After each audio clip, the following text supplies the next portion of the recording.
Hi, I'm Nimrod Chappell, and welcome to The Rod Chappell Show, where we take legal issues and break them down so we can use them in our everyday life. It's a real pleasure to have you with us today, and we have two distinguished guests with us today.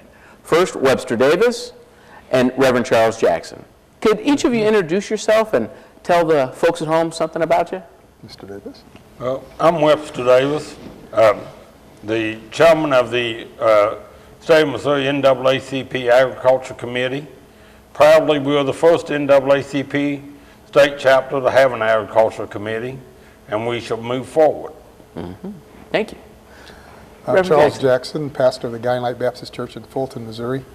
Retired state employee with the Highway Patrol and the Department of Public Safety. Just a community, advocate here in Jeff City and Central Missouri. Absolutely. Well, I'm really happy to have you with us today because some of the issues that have been affecting Missouri lately have left a lot of people with questions, right? I think nationally everybody's recognized that there's been a travel advisory that's been imposed by the NAACP. The idea in that being that there are civil rights violations that have occurred, whether criminal in that context or in the civil side. But before we start talking about some of those, well, I'd just like to get your take, just generally your blood pressure, on where you think our threshold or our barometer on civil rights are in Missouri right now. And I'll throw that out. Anybody that wants it first. Well, a lot of things that, as part of my responsibilities with the Highway Patrol, I worked on getting people the opportunity for employment, along with other EEO officers and affirmative action officers in the state agencies back in the 80s. And a lot of things that we accomplished have gone away over the last probably 10 years, that we've seen them. They just went back to the way they were doing business before, the word of mouth instead of advertising and some of the other practices that eliminated minorities being aware of job opportunities and so forth. And just the general attitude towards people, there seems to be more aggressiveness emerging as well. Mm-hmm. Having grown up in Louisiana, my first few years under segregation, I see a lot of the same things that were taking place then beginning to emerge again now. The sad thing about it, the younger people are unaware of it because they never experienced it, whereas some of us older folks had experienced it, saw the change, and then see things reverting back to the way they were, basically. Mm-hmm. I've had some of my contemporaries say, I've referred to the Senate Bill 43, for example, that changed employment laws and really discrimination and protections for Missourians across the board has hyped up Jim Crow, because Jim Crow used to affect people of color. But this Senate Bill 43 has changed the landscape to where it affects all the women, it affects everybody with a disability, real or perceived, everybody who's over the age of 40. And I don't think that people fully understand the nature of it. And maybe it's because they weren't alive during that time. Right.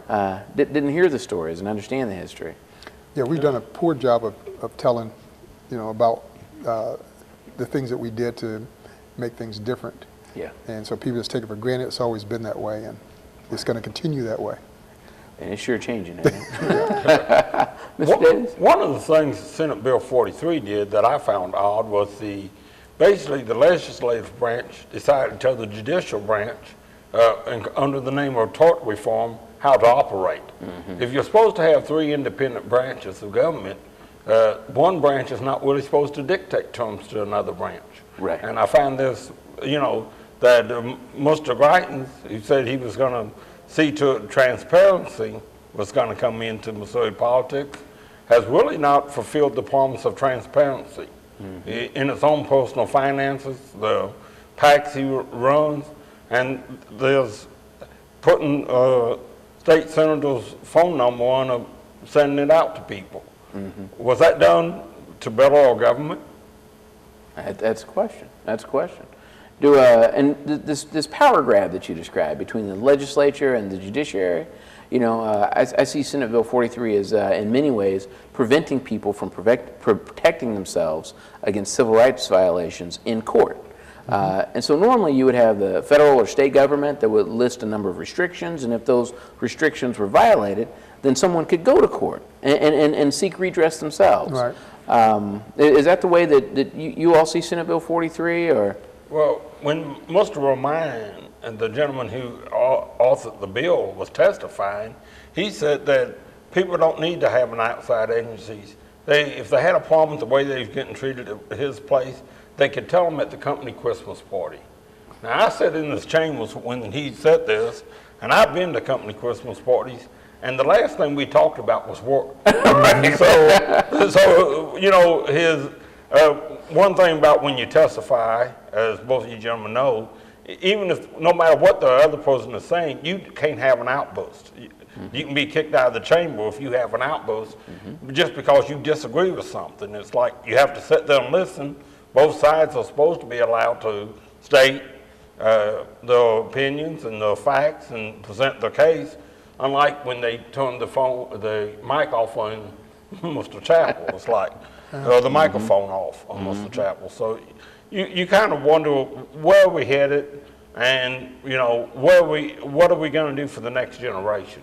Right, right. I think the most disturbing thing about that to me was that you got to prove what that person was thinking, their intent. Yes. Now, I'm not a mind reader, and I don't think very many people are. No. So that just says you don't have a case, or you're not going to be able to make a case because you can't really tell me what I was thinking when I did something. Right. Right. And because the law changed from a contributing factor to the motivating factor. So if you thought you'd been discriminated or harassed against, used to be, if you had anything that happened up until August the 27th, 2017, then you could sue under the old standard. The new standard says the motivating factor, which is kind of frightening, because you have to prove that this is the reason, the thing. And absent, and I've seen a couple of cases, I don't know, I've been practicing a little over 20 years, but maybe two, where the person actually did it, got up there and said, I did it, and it's because they thought that they were going to hurt the other person, in my opinion, by saying that they did it even in court where it would be against their own interests. So it's very uncommon. Let's switch gears a little bit. I mean, we've had some verdicts come out lately and some decisions, and I think they're both in criminal cases. We've got the Stokely decision, and then that unfortunate incident down there at the lake where the young man lost his life after being handcuffed and entered the water and apparently had a life jacket that wasn't secured. So 2 losses of life, one in St. Louis, which there's currently at this time that we're filming now, there are even demonstrations that are still going on, and then one at the lake. Any thoughts about either of those? Right. Well, when you read the Judge Wilson's opinion in the Stokely case, he mentioned that the officer went back and got some quick clot. But nowhere in his 30-page opinion did he mention them finding quick clot inside the victim's body. Quick clot, and when you read up on the internet and other sources, it causes very distinct features to the body. It uses heat to cauterize basically the bleeding. And so, I was looking in the 30 pages to try to see, okay, he went back to the court to get quick clot. Then you should see someplace where it says quick clot was applied, and we have evidence that this was applied to the body. Right. The other thing I found was when they mentioned the man was a drug dealer, nobody, it was a suspected drug operation. Nobody really said 100%. Then the judge said he was an urban heroin dealer. It'd be an anomaly for him to not have a gun.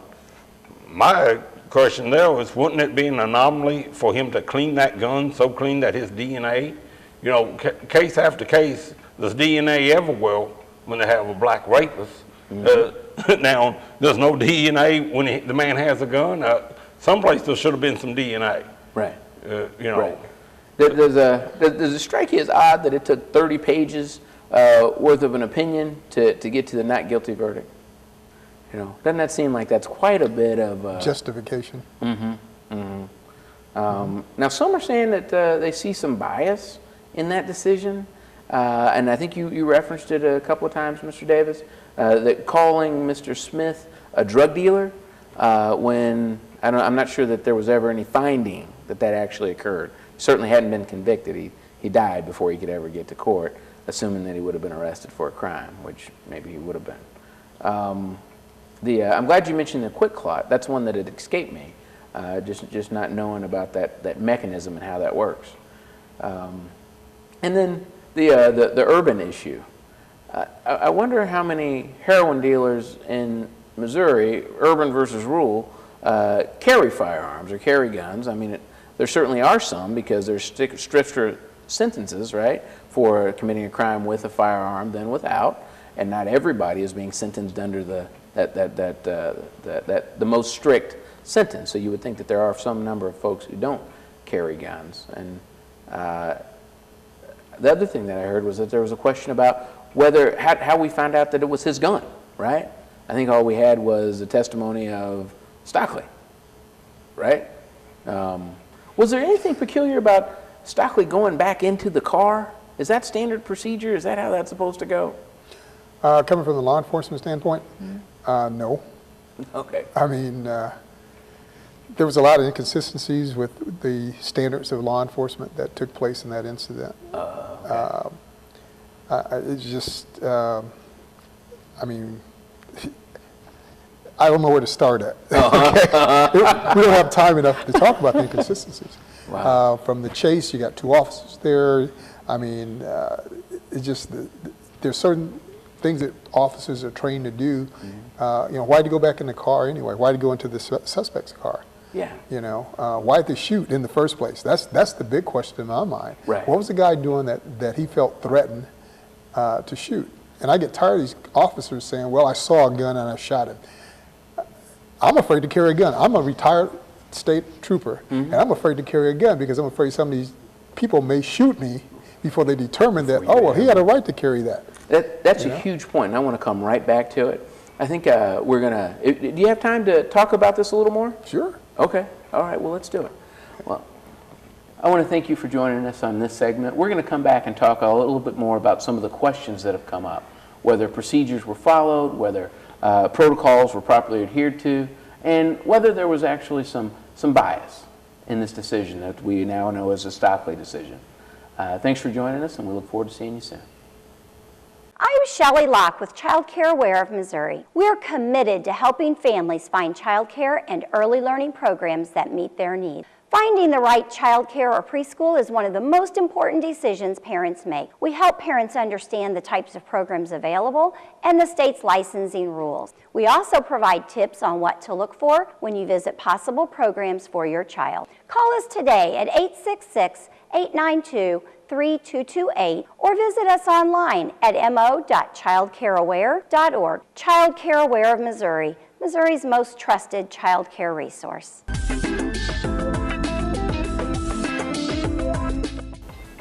Welcome back to the Rod Chappell Show. I'm Rod Chappell, and joining us today are Mr. Davis, Webster Davis, and Reverend Charles Jackson. We're very fortunate to have 2 men who've had an opportunity to live a lifetime here in mid-Missouri, to be engaged in good service to the public. Reverend Jackson, we were kind of talking at the close of the last segment about some questions that came up procedurally in terms of how the Officer Stockley was engaged with Mr. Smith. You know, and I think we had some questions like, why did he get shot in the first place? Exactly. Right? Now, and I don't know anything about law enforcement procedure to speak of, but I did see the part in the opinion where he said, I'm going to kill this, and I'm not going to say the word because this is a family show, right before he killed him. Yeah, that was at the beginning of the chase. You know, before we started the chase, he said that on the radio that's recorded. Wow. You know, and then followed through with what he said. Yes. So again, it just leaves a lot of questions. What was the threat to that officer, or the other officer that precipitated him to have to shoot him? Right. Because now I don't remember that there was any bullets that were in the officer's car, or... No, he pitted him. He hit him in the rear to to knock him out of control and stop them. They jumped out, and the next thing was gunfire. Wow, wow. And is it true that there was a pretty high-speed chase that went on before that? Yeah, prior to. Yeah, like through a neighborhood, actually. Yeah, that he pitted him to stop the chase, to terminate the chase. Yeah. Should we chase drug dealers at high speeds through neighborhoods? Well, that's always coming from the old school law enforcement back in the, we chase people as far as we can see them. Okay. But I know that the culture has changed, the attitude of the public has changed, where a lot of times they don't want high-speed chases to take place, and so we have developed other mechanisms. But being in a city like that, seemed like there would be other officers able to respond and to terminate that a lot quicker than it was like with the highway patrol out there on these back roads or interstate, so. Right. You would, if it started, you could get it terminated pretty quick. So. I just know what I see on TV. It seems like I don't see a lot of people getting away. I mean, like you can just flat out, this is not Bonnie and Clyde where you could run off into the sunset somewhere. Right. It seems like if you know the car and the license plate and have an idea about who was engaged in the transaction. You can always get them later. So yeah, there's a lot of things you can do, for the safety of the public as well as the officers and suspects. Yeah, that's the truth. That's the truth. Well, and Mr. Davis, a little closer to us, I know down at the lake that there was a gentleman who died recently. I don't know if have you had a chance to see that, how that came back? Well, I read, that they placed the gentleman on probation, 10 days in jail. I guess the judges have a lot of leeway in, trying to decide the culpability of the patrol officer. But, you kind of look, this poor man didn't get the training. So, now they merged it. He was assigned a job, now.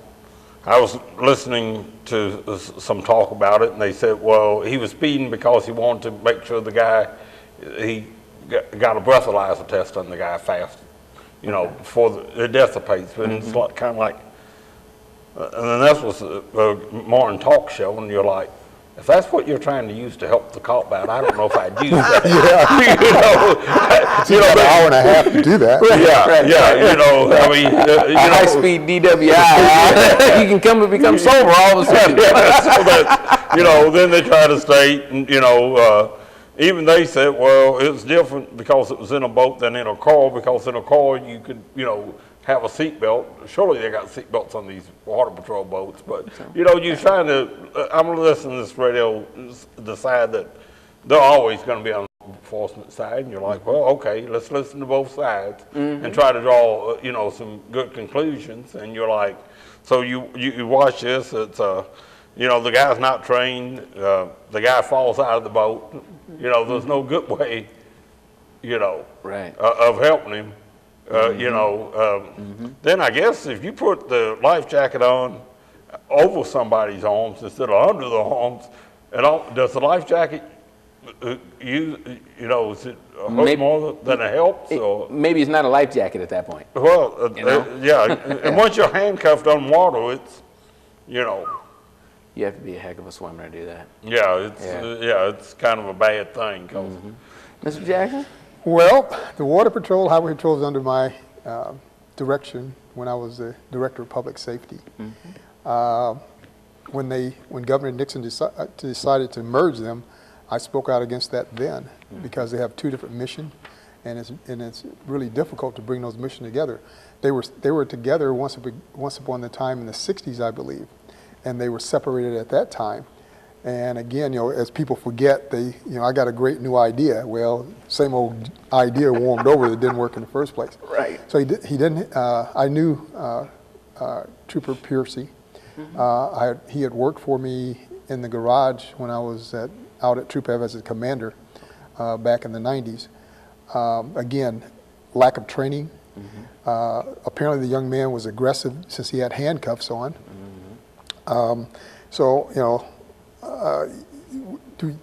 In order to get the seatbelt, get the life jacket on, which you uncuff him to, put it underneath his arm, and then have to fight with him. That's something you have to think about. I don't know if he was belted in or not in the seat, And so did he unbuckle it? Did he fall out? Did he jump out? Those are all questions that I don't believe ever got asked or got answered. Again, you know, it was a bad decision on a lot of people's part. Yeah, Trooper Piercy didn't make some decisions that helped them any, but I don't think he should bear the brunt of all of this, you know, as he is. He's lost his job. He's now a convicted, you know, person that's going to affect his employment ability, and a lot of it was not his fault. Okay, it's sad to see anybody get hurt or killed, regardless of the circumstances. But sometimes people put themselves in those positions that they contribute to their demise, and so I think there's some unanswered questions. And again, looking at the two scenarios between the young man down here in St. Louis and the young man at the lake, I mean, you know, just look at the face value. One gets away, you know, why did you shoot? You shot the person. It's all your actions that caused his death. And the other person, there's some concern, some circumstances that's, you know, of concern. The one down at the lake, the officer is convicted. The one in St. Louis, the officer walks. And I was talking to an attorney this morning and said, well, all the elements. You have to prove all the elements. Well, when I sit on the Citizen Advisory Commission for the correctional system. There's a lot of folks in there, and some of the elements weren't proved, you know. Right. And so it's different standards for different people in different areas. And you know, that's the concerning thing around the country, not just here in Missouri, but around this country, that you got different areas. Here in mid-Missouri, there's a different standard than it was there in St. Louis. Why? If you just look at face value, one was black and one was white. One got away, you know, his family got millions of dollars in compensation. The other one, no conviction, no compensation, no nothing. Right. You know. Right. So that's what concerns me. Having been an officer to enforce the law, having been, you know, in a position where, you know, I tried to make a difference. I licensed officers during the 4 years I was there, and we tried to make sure the standards were, you know, the best they could be, that the officer understood the severity of their responsibility. And sometimes you feel like, you know, what did I do? What could I have done differently as well? Right. Yeah. Right. No, I understand.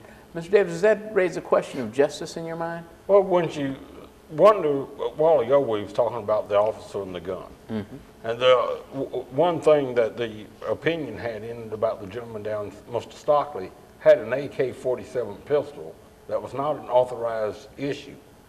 Once you throw that into the situation, the gentleman down at the lake didn't have an unauthorized weapon with it.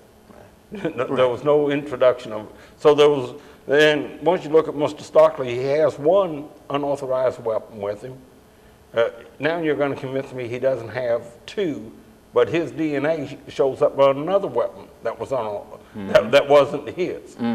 So you start wondering about these circumstances. Right. You know, because this AK-47 pistol is not something we arm the police in St. Louis, Missouri with. Right. So, right.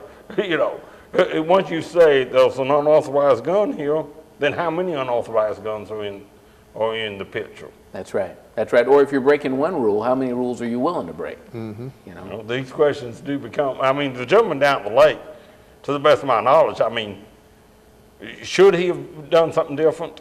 Well, you know, praise the Lord, nobody got, you know, the man was trying to do his job. He didn't jump out and, you know.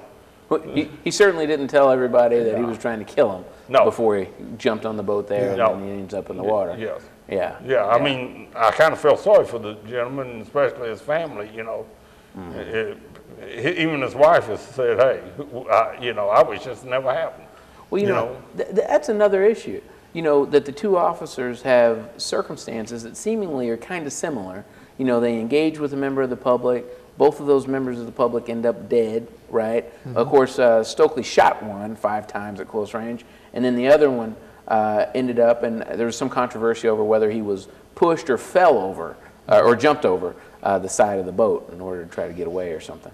But they weren't treated equally. It doesn't seem like. No. You know, And I know that some folks feel like 10 days in jail is probably not enough for any life. You know, it's never going to bring anybody back, no more than the death penalty could, right, if we could impose that. Right. But it does seem awful interesting that the one in St. Louis literally said, I'm going to kill him. You know, and we went from that to and all his no actions convictions. move towards that conclusion. Yeah. Where the other one is just trying to get the person, do his job, get him to the place where, on land, so he can get him tested, processed, and, you know, and into the system. Some folks talked with us, and I think we'll have to come back to a piece of this here in just a second, but talked about, is this a problem with the judicial system, right? Or is this one jurist, right, that was given a set of facts and came up with a determination that made some assumptions based on who the defendant was, right? And did that same thing happen at the lake?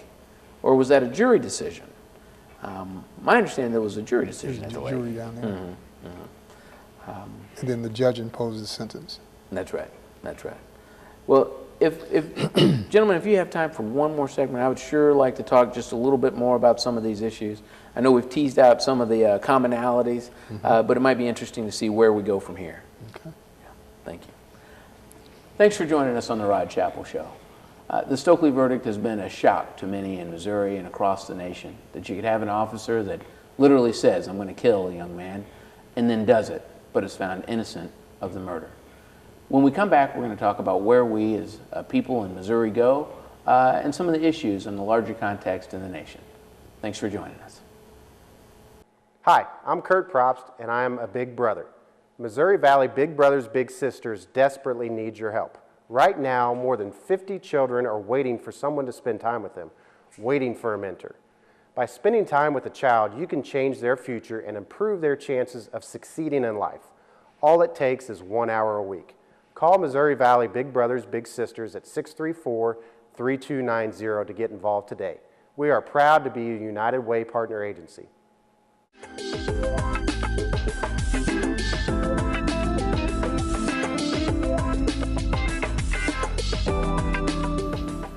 Thanks for joining us on the Rod Chappell Show, and welcome back.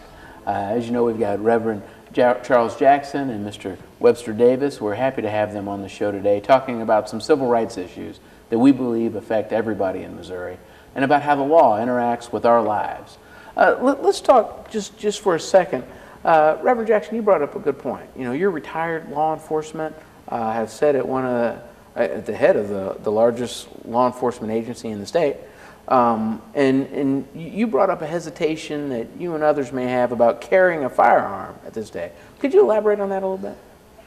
On the average, there's 12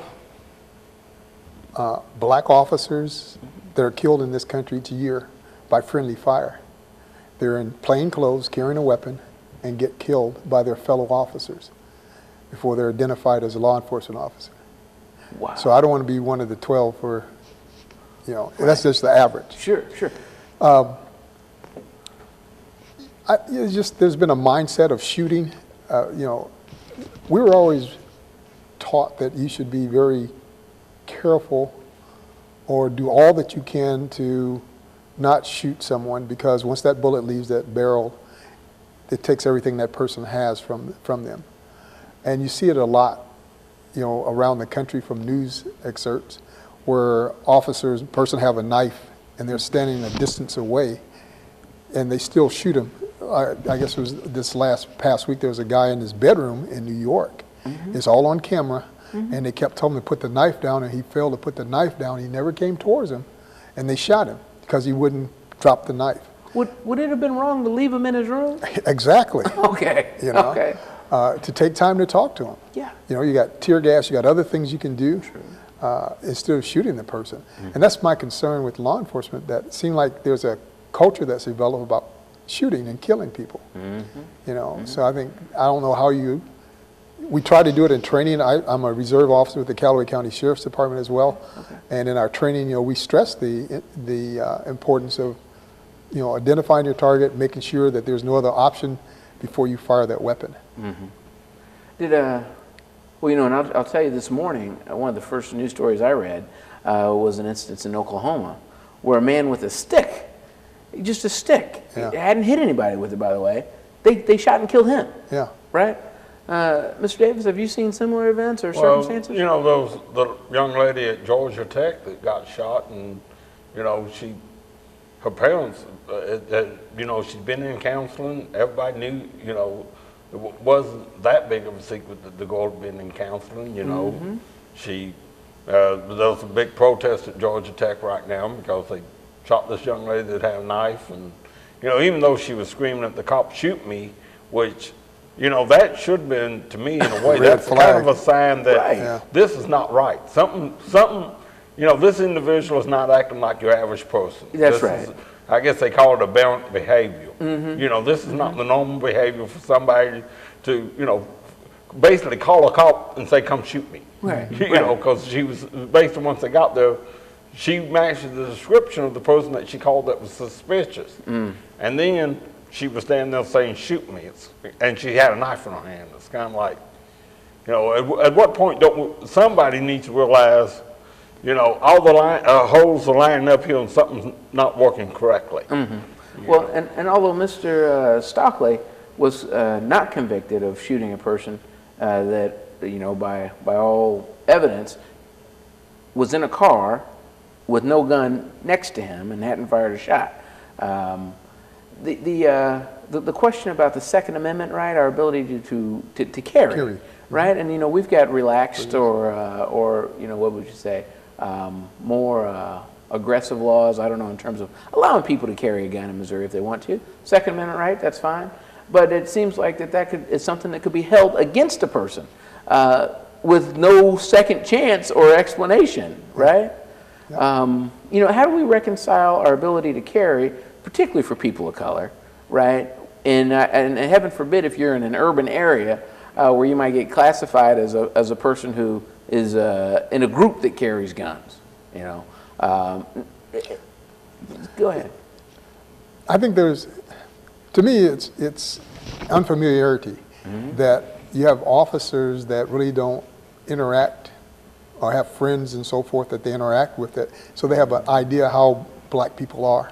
Right. And so what they see on television, what they see on in the media, that's where they form their opinion at, and that's why they respond. You have some scared officers out here, is what it comes down to. Well, and some have said the same thing was of the judge in the Stockley case, you know, in terms of forming an opinion about a certain population, black people who happen to live in St. Louis.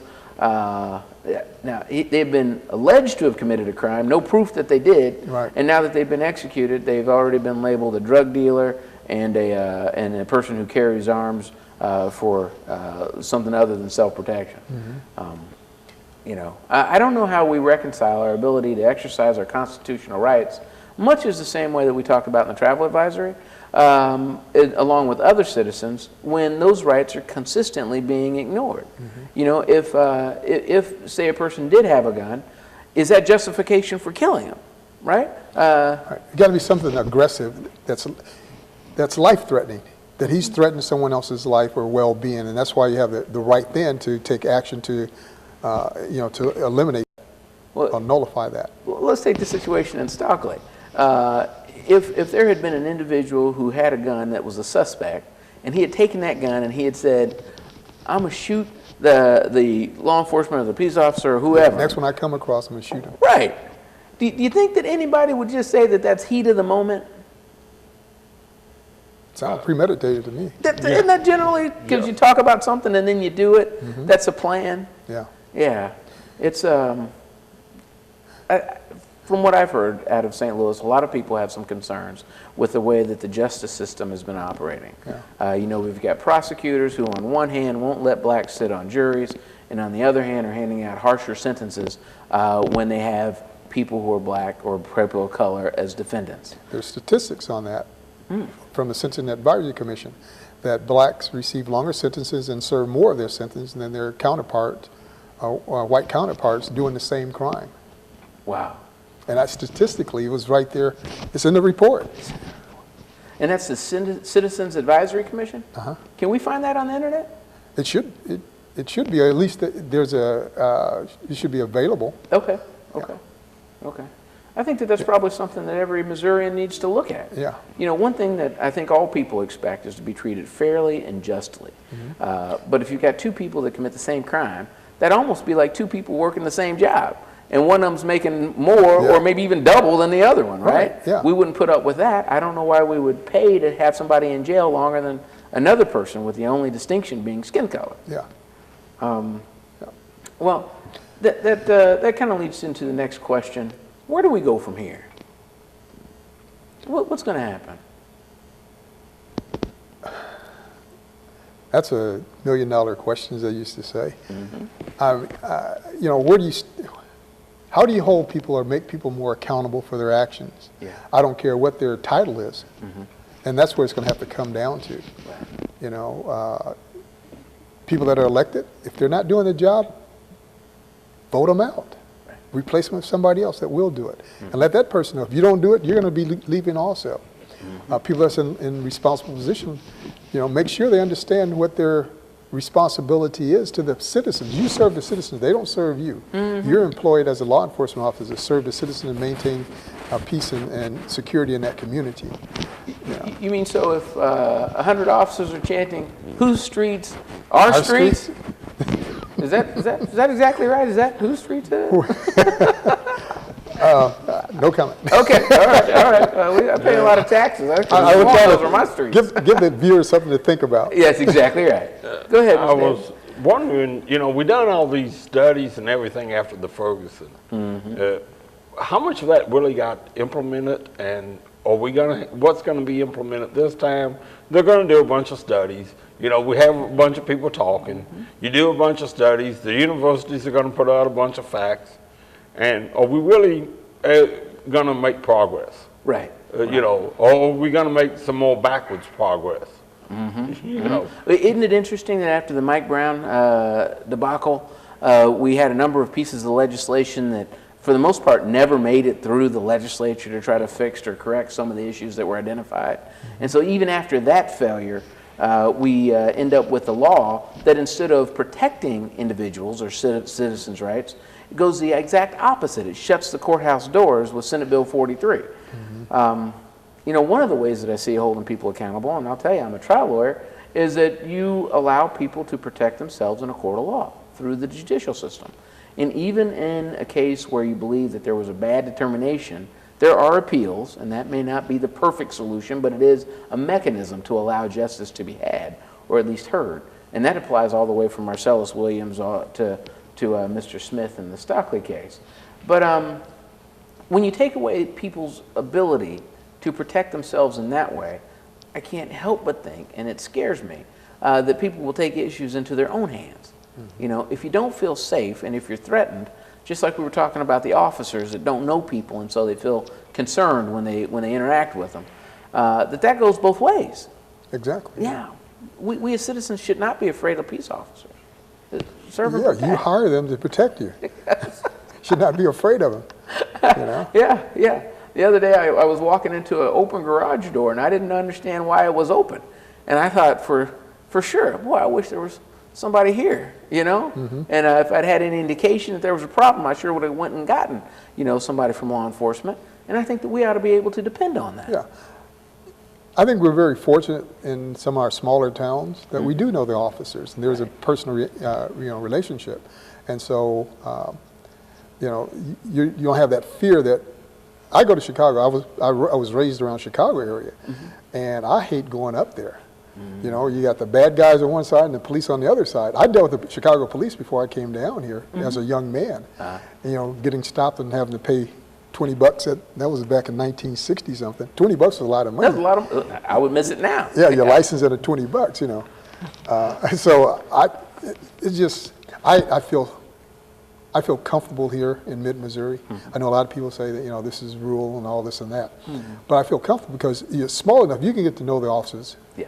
You know, and I think most of the officers there, just like all officers across the country, the majority are trying to do their job. That's right.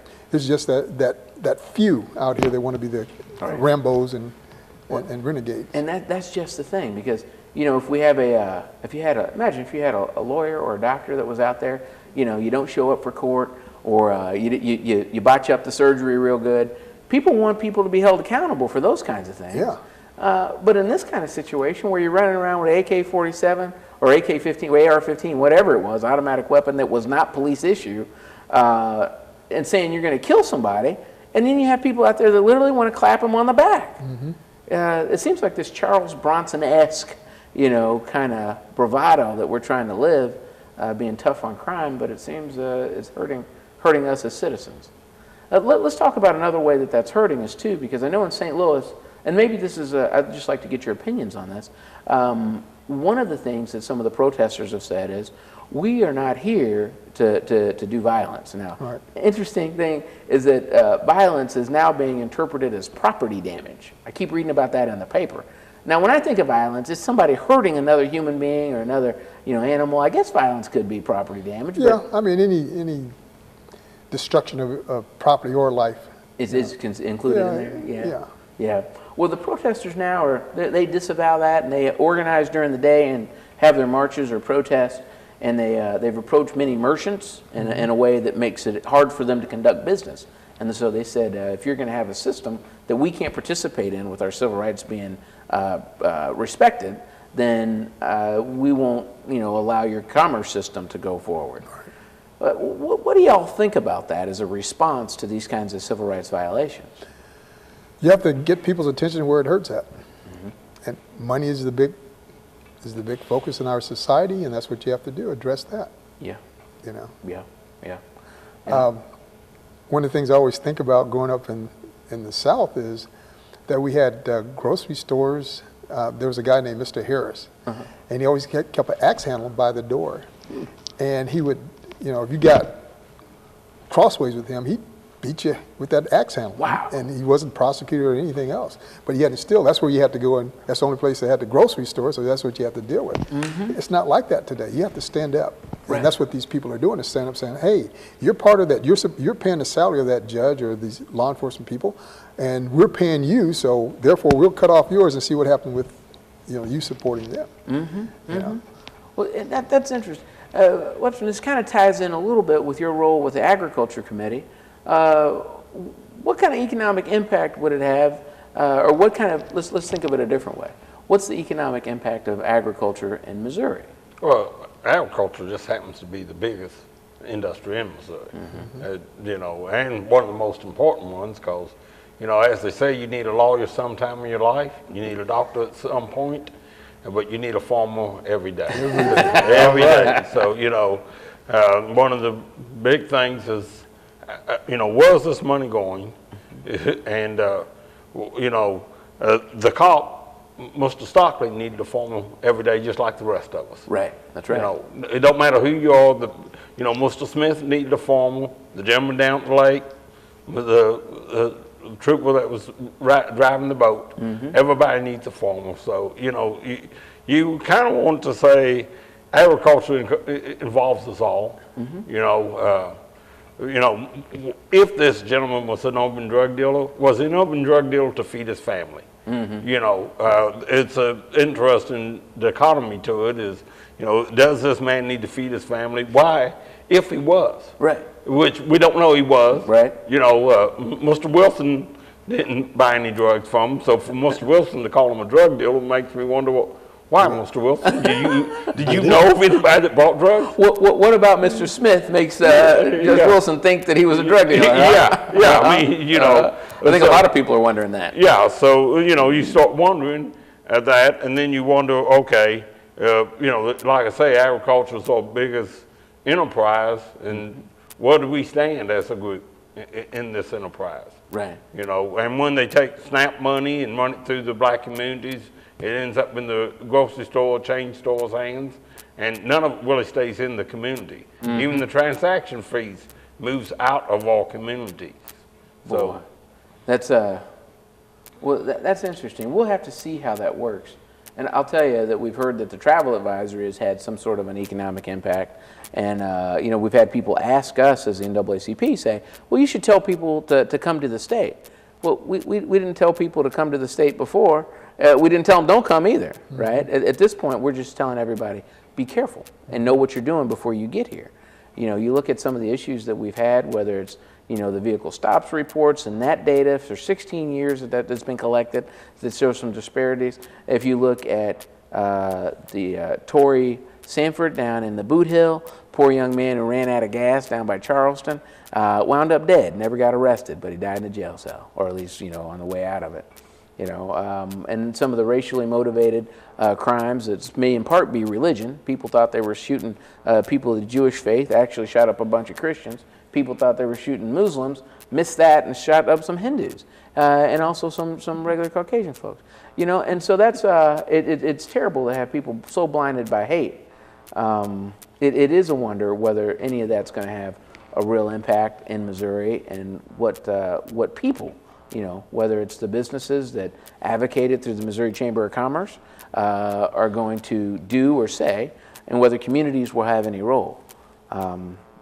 These are some of the questions where laws that seemingly, like the SNAP program, a federally funded program, moves money through communities, where we have laws that are supposed to govern how we conduct ourselves, whether we're peace officers or regular citizens, that routinely get ignored, or constitutional rights that are highly advocated in the state capitol, like the Second Amendment, but apparently don't really apply to people of color, because if you have a gun, you're thought to be a bad fellow instead of just somebody who's exercising their constitutional rights. Yeah. I really appreciate each of you being here today. The Rod Chapel Show is one that we try to use to break down legal issues, and I'd like to ask for you to come back so we can talk some more about these issues. Well, thank you for allowing us to have this time to just sort of share our views. There's a lot to be done economically in this state. Yes. If the person's a drug dealer, what are the means that he have in order to support? And I'm not advocating drug dealing by no means, but people have to do it. I had some kids we met with down in the Boot Hill a couple of summers ago. We were talking about trying to feed kids during the summer while school's out, and this principal said, well, we don't want to be these older kids coming in and so forth. And one of the kids said, we're going to eat one way or the other.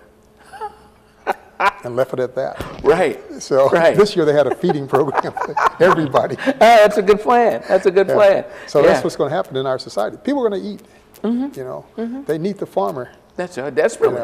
And desperately. so they're going to eat. Yeah. Well, wouldn't it be interesting if we could take some of these young people and introduce them to a farm? It would be nice. To participate in the largest economic engine in the state. I think that would be tremendous. I know my grandparents were farmers. Mr. Davis, I'll let you have the last word. Oh, I thank you for your time. I thank you for coming, and I was enlightened and I learned. And like I say, I was reading on that, but our motto is moving Missouri forward. And so at some point in time, we'll have to develop some mechanism to measure our progress, and to make sure that we're actually going forward instead of going backwards. I look at Senate Bill 43 and some of this other stuff that happens. It makes us wonder, wait a second, we had all these people marching in the 60s, all these people that had to continue lawsuits into the 70s. Right. If you read the book, Eye on the Prize, people think that the state of Missouri, and like most of the nation, that civil rights started with Martin Luther King in the 50s. Yeah. They forgot that Dred Scott in the 1800s. Right. We've been fighting this battle. This is not a new battle. Right. The sad fact is we're trying to fix things up so that the next generation don't have to go stepping back to the same fight. Amen. So. Well, maybe next time you come, you can help us maybe illustrate or highlight a couple of ways that people can join the agriculture industry. And same way with you, Reverend Jackson. Maybe there's a role for people of color or young folks who from backgrounds that otherwise might not suggest participation in law enforcement, that they can become involved. And maybe we'll talk about that then. All right. And that's why I became in law enforcement. Again, going around Chicago, you have to change things from the inside. You can't do it from the outside. That's right. So be involved. That's right. Thanks for being here today. All right. Thank you. Thanks for joining us on the Rod Chapel Show. We deeply appreciate your viewing this material. Please share it with friends. If you find it helpful or interesting, or if you believe there are topics that relate to the law and the citizens' ability to interact with the state, please share those with us. We'd love to have them. I'm Rod Chapel. Thank you.